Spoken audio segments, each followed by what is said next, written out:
Welcome to the Auction Block Podcast, straight talk from the block. Welcome your host, Garrett Riles and Benjamin Bishop. Welcome to the Auction Block, straight talk from the block. I'm your host, Garrett Riles, and I'm back in the studio with Benjamin Bishop and our two special guests from last week. It's so good to have them 2 weeks in a row here. We went home and talked about these things. My dad's back and Grant, and we talked about last week's show, and we come up with a few more things we'd like to share with y'all that we didn't think of at the time, but they've come up with some good, cool memories and stories that we've talked about over the years. And yeah, so Grant, why don't you just kick this thing off here and just dive right in? Yeah, me and Grant's both out our elements. Y'all understand? Man, anyway, they're not the TV personnel like me and Garrett. You know, I'm winging it. Yeah, we're all winging it. So you're getting what you see is what you get. We're not scripted or writing this stuff down or reading off a teleprompter. We're just sitting here talking. We'll put it like this: they're getting what they're paying for. Right? Yeah. And then I'll lead this thing off here. I ain't not worried about it, but we was talking about some stories that I don't know all the years of being a mechanic. Some when they were kids. The first one, I got two stories though due to heat. But anyway, me and Garrett I was somewhere south of Clarksdale over the Mississippi Delta putting some hydraulic pumps, 9530, pretty major job. The only problem with this job is the temperature's like 110. And what else was going on that day, Garrett? We just got I was just sweating. It was so hot in this, no shade, nowhere. 1 o'clock in the afternoon. Yeah, and here come a kamikaze pilot crop duster coming straight at us. Yeah, and I don't think he turned his tips off, man. He just come right over the top of it. Yeah. So, boy, I had a few choice where sweating. He pulled right on top of us. Just he pulled up, man. Gosh. And I really didn't want to be there anyway in this heat, but it was tough that day. I was a little young to be too much help, but I remember when we left, we went to just outside of Clarksdale on 61, stopped at the gas station, and that was the best Gatorade we've ever drank in our life. I drank 3 bottles. That was tough. That was hard. That was about the worst experience I've ever had as far as mechanics and in the heat. You couldn't use an umbrella. You couldn't get it over it, and then you get under it, and you got the hydraulic oil leaking on you, which you had to get under it anyway. But it was humidity, man, horrible. Yeah, this Mississippi heat. It's something. Something serious sometimes, and you gotta stay hydrated. You gotta stay in the shade. You gotta take you some breaks. I lured Grant out with me one time also in the heat, man. Tell us about that one, Grant. I tricked him into going with me. Yeah, more than once. Yeah. One time a farmer just got done cutting wheat, and he was headed back to the shop with his combine, and he was probably 2 or 3 miles from his shop, and the hydrostats blew up in it.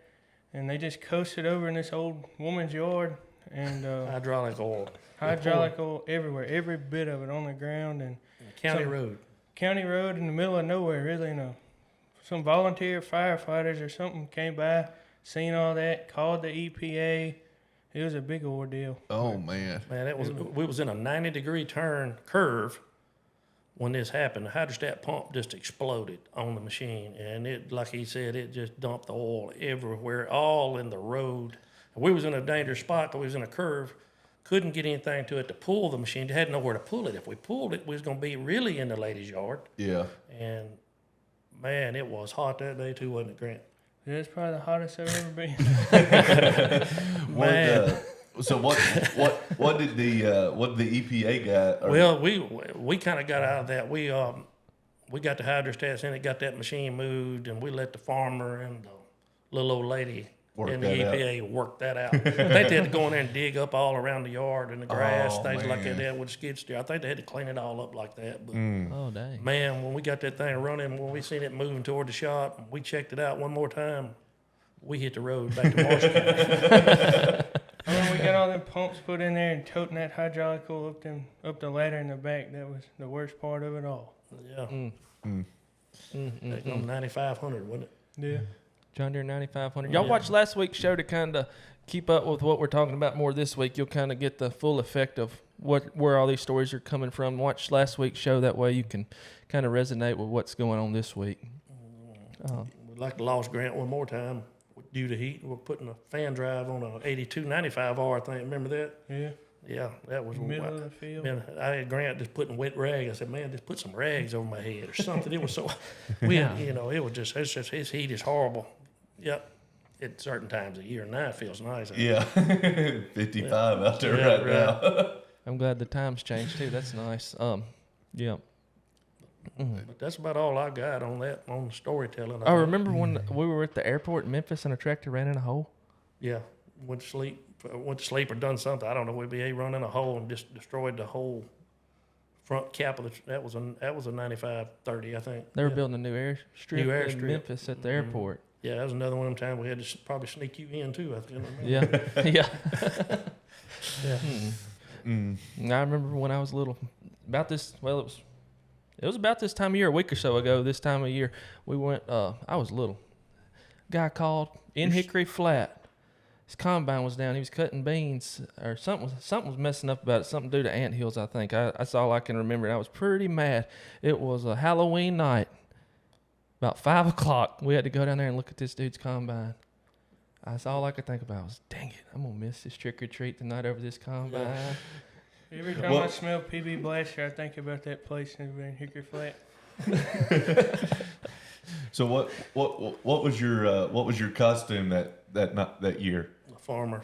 Soybean dust. Service tech. I was just wondering if he had a Batman costume on or something out there working on that. We didn't miss it. Oh, we made it back. We went trick or treating. Yeah. You can't. We made it back. Yeah. That was fun. Oh. But there's all kind of little stories and stuff you can think about and remember over the years of riding around with Dad in a service truck. That was pretty fun. He started that was at John Deere, but when I was born. Yeah, I started in 1985, which I'm not that old. I don't consider myself that old. But I started in 85. I was 17. I worked on red tractors at a red dealership all the way to 96. Yeah. Moved to John Deere. And What about worked with them till 3 years ago. 2022. Worked at a John Deere dealership till 3 years ago, and then on my own now. Yeah. Doing it. What about the tire blowing out at the Yeah, tell about place? the tire blowing out at the international place. You may not want to tell about that one. I don't know. Are we sure? Are you sure? Yeah, I don't. We're giving you the I can option. tell it real quick. I don't know. It's man. It was like I said, it was at the red dealership, but Case and International went together back during that time, 85, and we had a couple of 2590s around the area and things like that. And that's what reason I say that's what I was working on. I come in that morning, it was 2590, and I was fixing to get ready to split it apart because that's what they had, like torque tubes in the transmission. That's what I was going after. But anyway, got there that morning, and I think it was the left rear tire was just sitting on a flat. I said, man, I got to air this tire up to get my splitting stand under it. So I put the clip-on air chuck on it. Anyway, tire's airing up. One of the other mechanics come over and said, man, come help me raise the back door. I said, oh, okay, I'll walk back there. So I raised the back door with him because we had manual doors to push. So I raised the back door with him. I was headed back toward my tractor. The tire was airing up on. About that time, the boss man pulls up in the back of the shop. He said, Gary, I need you to go up in Tennessee. I said, and do a pip on a little tractor up there. We'd already talked about it, but I thought we was going to go later in the day. He said, no, I need you to go now. I want you to get in my truck right here, put your toolbox in this truck and go up there. Okay. Man, boss man done spoke, so I had to get going, So I put the toolbox in there and left, went up to Tennessee.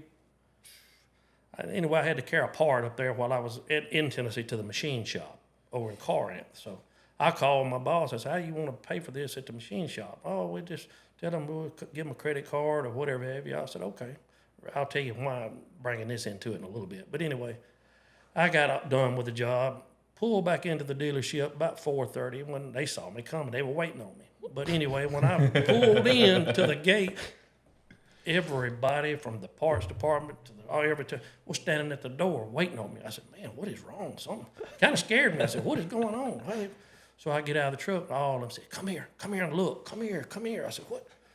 I go in there and look at the shop, and all the lights around the shop, the ceiling lights, everything were just hanging by the cords. That tire blew at 12 o'clock that day. Oh, man. Yep, it popped off, it blew the parts door open. blew all the paint off the shelves in the parts counter. It was, man, it kind of scared me. Nobody was around the tractor when this happened. Yeah. But big businesses next door, up the road half a mile, all of them called, they said, and said, man, they heard the explosion, trying to figure out what happened. And then I asked my boss, I said, look, I called you at 2 o'clock. I said, man, why didn't you tell me this then? Yeah. He said, I just didn't want to get you upset. Well, he was out there in the field working. He said, I knew it would upset you, this, that, and the other, and you had a job to do. I said, well, I really appreciate that, for sure. Yeah, for sure. But never, if you're going to use a clip-on air chuck, anybody, just be sure you unclip it. That's the main thing. Don't, because you'll get distracted with just any kind of thing. This, yes, you got to be safe around all this stuff. Any little distraction, you can't be distracted when you're doing this stuff. Yeah, thankfully wasn't nobody walking by or or standing. Glad it didn't have water. I'm glad it wasn't a liquid field tire, because that would have really given them all a bath. But yeah, that's man, that's quite a story there. Yeah. So I forget about that, man. I could go on and on about stuff. I just had to think about it. yeah. I'll have to give it over to somebody else here. What's something else you think about, Grant, or can relate back to? Oh, I just remember that going to them little security offices, holding up cardboard to the windows and everything like that. Yeah, I remember Dad having to get out. He never wears a hard hat. He's got to wear a hard hat and a vest. Yeah. You thought he was something, didn't you? When you get out and put that hard hat and vest on, you thought he was. I knew he didn't like it. I knew he didn't like that. It is that PPE. It's definitely needed, but it can be aggravating when you're doing the kind of work that he does. You know, crawling underneath equipment and that kind of stuff. It just kind of gets in your way. But I definitely see where it's useful in certain areas. But it is aggravating if you're trying to get your head up into the motor of a tractor or something. You got to have a hard hat on and all that. You can't do it. It's frustrating for sure. You just had to say, I forgot, a lot of time during the day when they come back to you. I forgot. Remember when we were going to Memphis to put a windshield in the tractor? We were going down the interstate, and I looked in. I don't know who saw it. I did. In the back glass. I saw it out in my mirror. But go ahead. But it was 8,400. 8,400 windshield, and the box was about as wide as this table is wide, and as long as this table is wide. It was huge. It filled up the whole back of the truck, and we had it in the back of the service truck going through Memphis on Interstate 240. 4 lanes of traffic. 4 lanes of traffic. People everywhere. Rush hour. And he looks in the back glass. And it's flying up like a kite. It just way up there.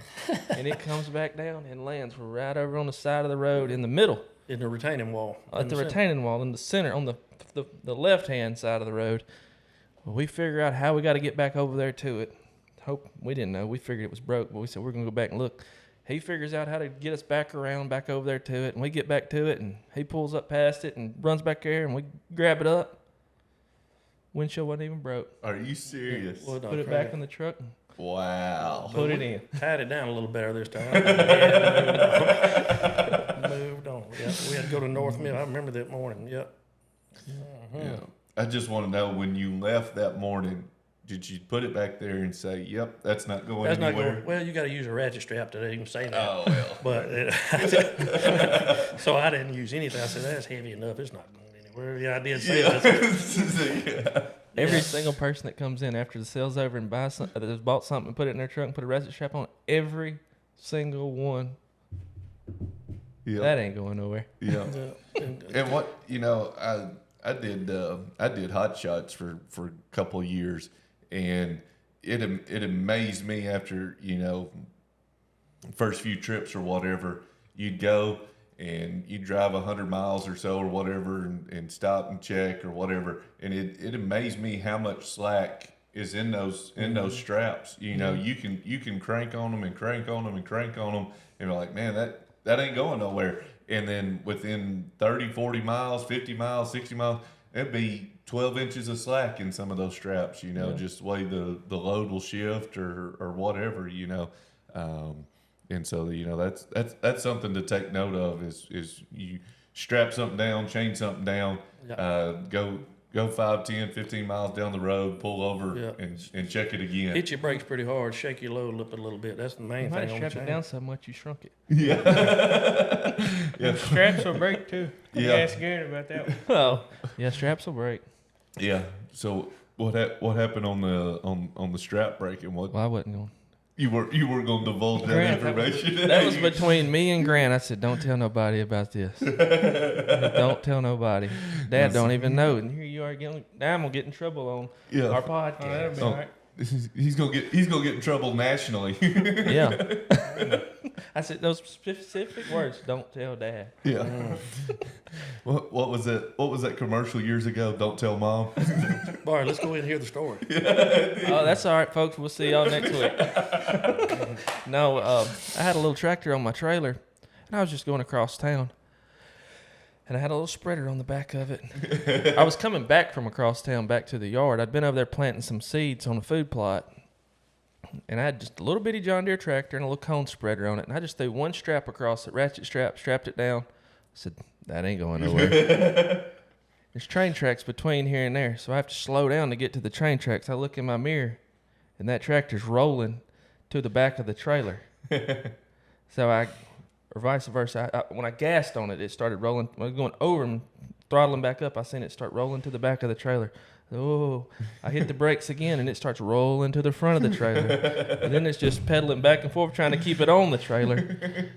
It stayed on the trailer, but instead of using straps, I jumped out right quick and used chains. Yeah. Yeah. He's over here cringing. Yeah. But yeah.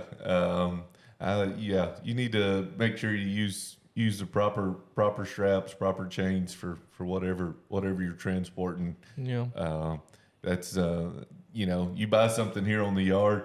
When you raise your hand when the gavel drops and that's yours, then it's your responsibility to get it loaded, to get it strapped down, get it secured, to get it home. And that's a good point. If you buy something at the yard or at our auctions and you don't have a way of transporting it, we've got a list of great guys that can haul your equipment. So don't let that be a deterrence from buying something. If you buy something and I don't have a trailer to haul that, or don't have time to come get it, or don't feel safe driving my truck and trailer that far to pick it up, give us a call. We've got guys that can haul for you. They're great guys. Josh Cooper, Custom Transport. Todd Wooster, he's a broker that we use a lot.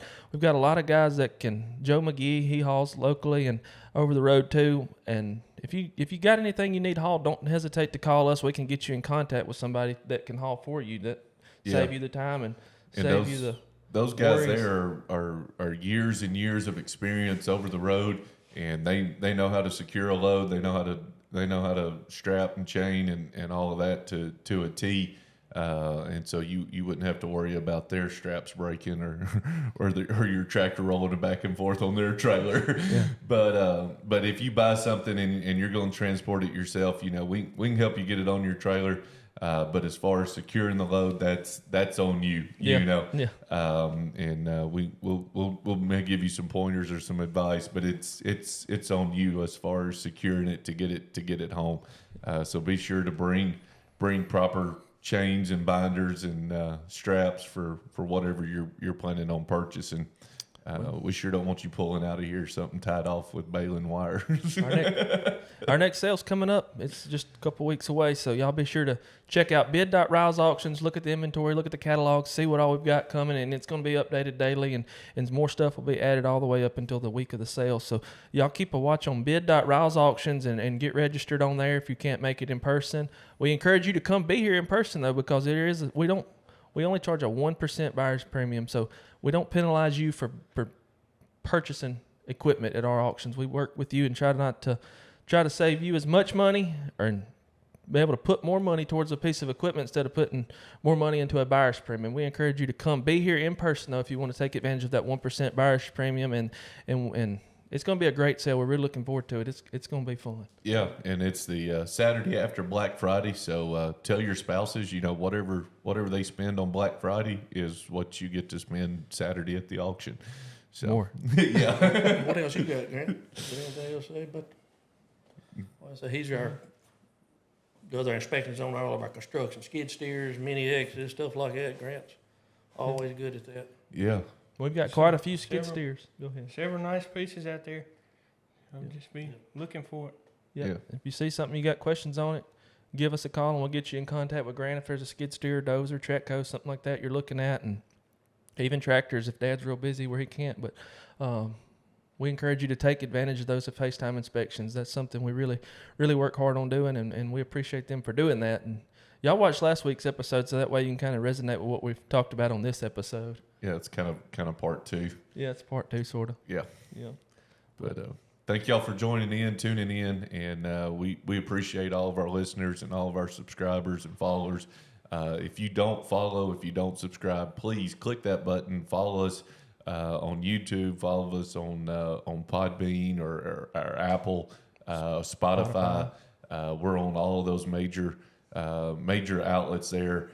Click that follow. Click that subscribe. That way, when we drop an episode, you know that it's coming out, and we sure appreciate all the support from our listeners. Hold on, one more. One more. I got one more. One more. Remember when we were going through Oxford that day? And there was a truck in front of us with a pry bar sitting on the bumper. Yeah. And I said, Dad, it'd be bad if that pry bar fell off and went through our tire. And as soon as I said that, it fell off and went through our tire. Yeah, rear dew, I got it. Yeah. Yeah. And boy, I got another story about a pry bar and tires. I don't know if I got time. Tell it, we got time. We got time. Yeah. Anyway, I was at the sale barn at Senatobia, the cow sale barn, and anyway, it wasn't open for business that day. They had the gate shut, but the guy called me and said, "Look, my tractor's not charging. I need you to come check it out." I said, "Okay." So anyway, I go out. It was a 4450, I think it was. So anyway, I said, "Well, let me go check it out."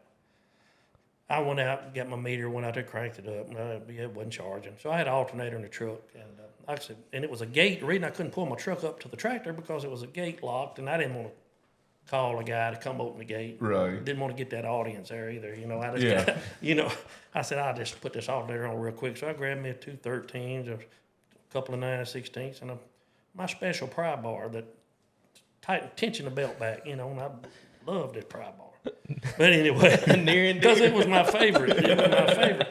Anyway, so Sounds like you love that pry bar more than you love Grant and Garrett. Right, so I hopped the gate, went, put the alternator on, got everything, got my wire hooked. I said, "Well, let me tension the belt."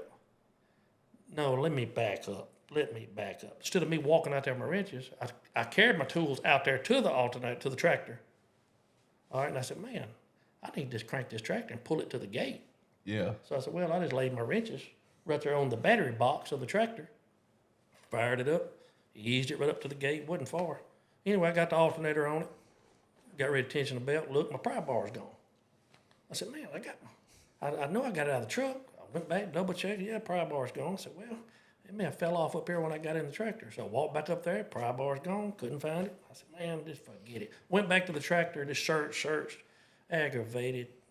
Went back to the truck, got another pry bar, tightened my alternator up. Still concerned. Where's my tool? Anyway, I backed the tractor back to where the location it come from. Cut the tractor off, and when I got out, I heard shh air. I said, "What in the world's going on?" Couldn't see it. It was went around. I said, "It's leaking out of this rear tire." I said, "Man." Fired the tractor up, pulled forward. Guess what? About 6 inches of my pry bar was poking out of that tire. Oh, man. It fell off that battery box in the perfect position and Jammed into the tire. jammed in that tire. I said, "Now here we go. I got to call this guy." He'd have rather come open the gate. He was a real good guy. Man, I liked him, and he passed away now. But anyway, I said, he's finna come unglued. That's what I'm just going to buy the guy a tire. Is all I can do. Yeah. I called him. My pry bar's up in your tires. Long story. He said, "Son, don't worry about that." He said, "I'll get that tire fixed. I just appreciate you coming fixing my tractor." I respected him for that. Yeah. But I did offer to buy his tire. But that was just how crazy things are. Yeah. Yeah.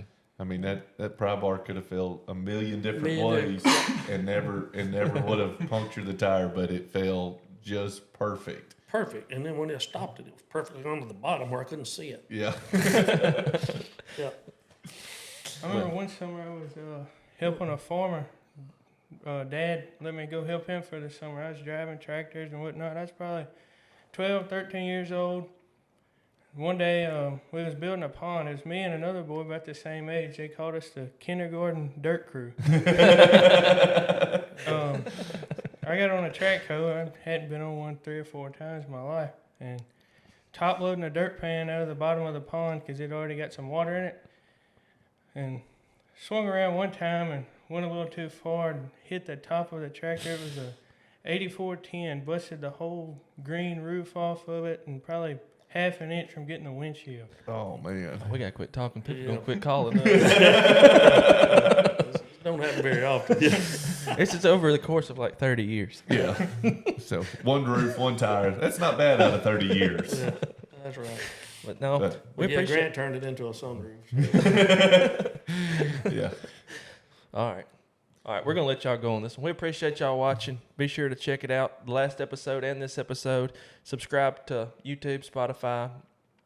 Next sale's November 29th. Call us if you got anything you want to consign. We're taking consignments now on the yard. And if you've got questions about equipment, be sure to give us a call. And we sure do appreciate each and every one of you for watching, liking, sharing. If we can ever help you in any way, let us know. Y'all have a good one. Until next time. See you.